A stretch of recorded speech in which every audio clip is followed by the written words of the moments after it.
Assalamualaikum warahmatullahi wabarakatuh. Kali ini kita akan membahas penyimpangan-penyimpangan agama yang ada di Indonesia. Berikut ulasannya. Kerajaan ubur-ubur. Pada tahun 2018, warga Serang di Provinsi Banten heboh dengan adanya kerajaan baru namun membungkus diri dengan citra religius yang bernama Kerajaan Ubur-Ubur yang menjadi nama resmi sebuah komunitas keagamaan. Komunitas ini dipimpin pasangan suami istri yang bernama Aisyah dan Rudi yang mengaku sebagai jelmaan Nyi Roro Kidul. Aliran ini mulanya menyebarkan ajaran sesatnya melalui media sosial seperti Facebook dan YouTube.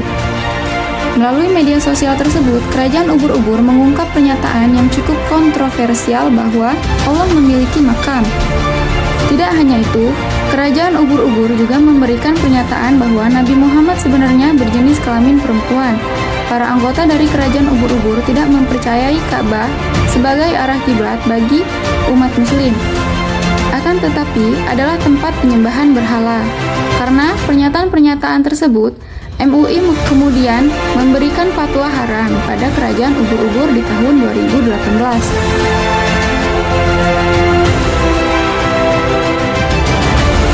Sebesar kerajaan pada umumnya, rakyat kerajaan ini hanya ada 20 orang dan 8 warga tetap.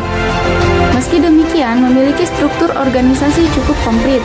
Di puncak struktur ada ratu bernama Aisyah dan raja bernama Rudi. Dan kerajaan ini pun dilengkapi struktur kerajaan. Ada ketua penerima tamu kerajaan, ketua keluarga kerajaan, ketua pengembangan program kerajaan urusan ritual, ketua urusan ide kreatif untuk raja serta urusan pertamanan. Dan pertemuannya pun dikhususkan setiap hari Kamis malam hingga Jumat dini hari. Puang Laklang atau Maha Guru. Puang Laklang dianggap sebagai aliran sesat di Indonesia, sebab Puang Laklang mengangkat dirinya sebagai seorang rasul dan tidak hanya mengaku sebagai rasul. Ia juga menyebarkan bahwa adanya Allah Bapa, Allah Mama, Allah Pencipta, Allah Jin, Allah Iblis, Allah Syaiton, dan Allah Nafsu. Maha Guru atau Puang Laklang juga meyakini bahwa manusia yang telah meninggal dunia akan diangkat oleh Allah menjadi Tuhan. Dan ia memiliki kesaktian dan mengklaim dapat memperpanjang umur para pengikut-pengikutnya. Tak hanya sampai di situ, Maha Guru sempat menikahkan beberapa pengikutnya tanpa wali dan tanpa pencatatan di KUA.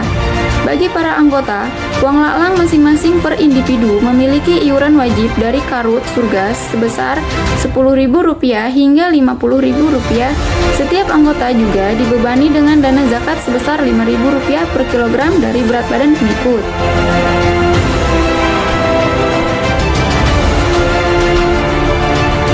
Setiap anggota wajib menyetorkan dana iuran tersebut sebanyak 2,5% penghasilannya ke Maha Guru. Puang Laklang juga dinilai seenaknya menafsirkan ayat-ayat Al-Quran serta mempercayai bahwa ada kitab suci yang lain selain Al-Quran. Na'udzubillah.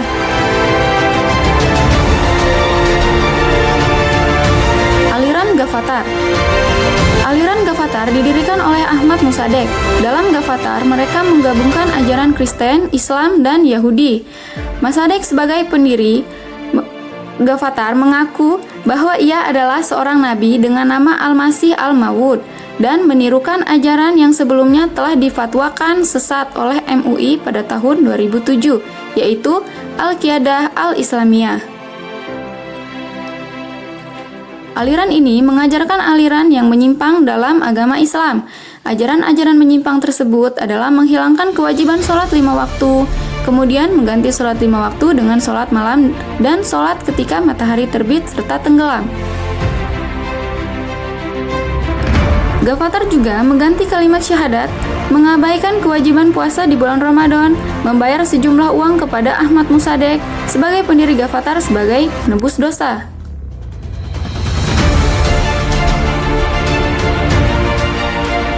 Aliran ini berasal dari Kalimantan Barat, tepatnya di Kabupaten Mempawah Timur, dan MUI telah memberikan fatwa sesat pada Gavatar pada tahun 2016.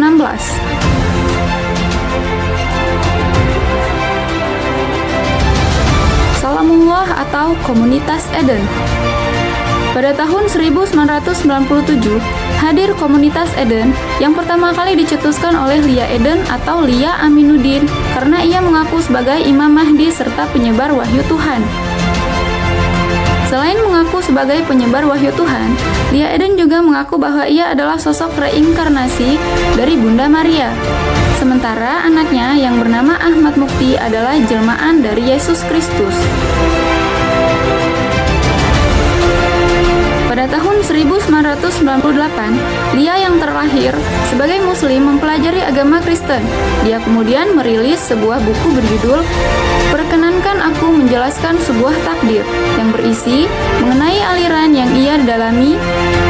Dia mengimani reinkarnasi dari ajaran Hindu, dan kesesatan lainnya adalah sholat dalam dua bahasa adalah sah, mengkonsumsi babi halal, menggandakan ritual penyucian diri seperti menggunduli kepala, membakar tubuh, dan sebagainya. Pada mulanya, Lia Eden mengajak 100 orang untuk menjadi pengikut dari Salamullah atau komunitas Eden yang ia gagas. Akan tetapi, MUI dengan segera memberikan fatwa sesat pada Desember 1997 ketika Eden berusaha mencari pengikut. Karena penyebaran aliran sesat dan kasus penistaan agama, Lia Eden telah keluar masuk penjara pada tahun 2006. Akan tetapi, Lia Eden kembali ditangkap polisi pada 15 Desember 2008 karena kasus serupa.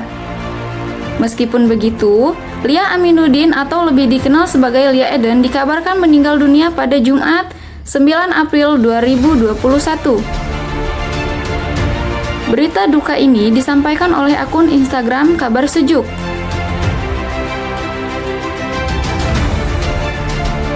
Dan di akhir hayatnya, Lia Eden tetap menganut kepercayaan yang ia bawa. Al-Zaitun.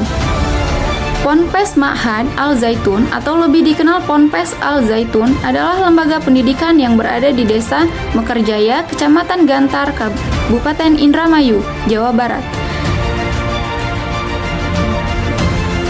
Dilansir dari laman resminya, Ponpes ini mengklaim sebagai pusat pendidikan pengembangan budaya, toleransi, dan perdamaian.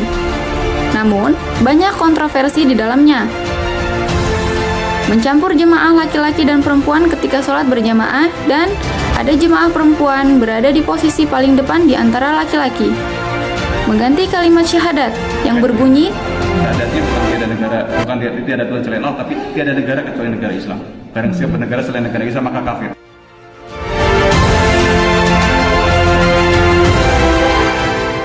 Memperbolehkan melaksanakan haji di Indramayu. Ponpes Al-Zaitun mengajarkan cara ibadah haji di Indramayu. Ya, dalam ibadah haji itu ada ritual namanya keliling tawaf, melempar jumroh. Itu bukan keliling Ka'bah. Kalau tawaf kan keliling Ka'bah. Ini keliling pesantren Al-Zaitun yang luasnya 1.200 hektar. Mengganti salam umat muslim dengan salam Yahudi yang berbunyi Hafenu Salam Alaihim dalam bentuk bernyanyi. Assalamualaikum saja. Sambil kita bernyanyi, saya rasa yang hadir walaupun tidak terlalu pandai tapi bisa bernyanyi. Kita ucapkan pada sahabat kita Hafenu Salam Alaihim dalam bentuk bernyanyi.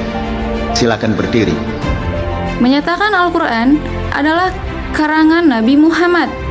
Dikutip dari Instagram Muhammad Khalil 99, Ketua Ponpes Al-Zaitun, Panji Gumilang tersebut mengatakan bahwa Al-Quran bukan kalam Allah Subhanahu wa Ta'ala, tapi kalam Nabi Muhammad yang didapat daripada wahyu, ujar Panji Gumilang, pemimpin Ponpes Al-Zaitun.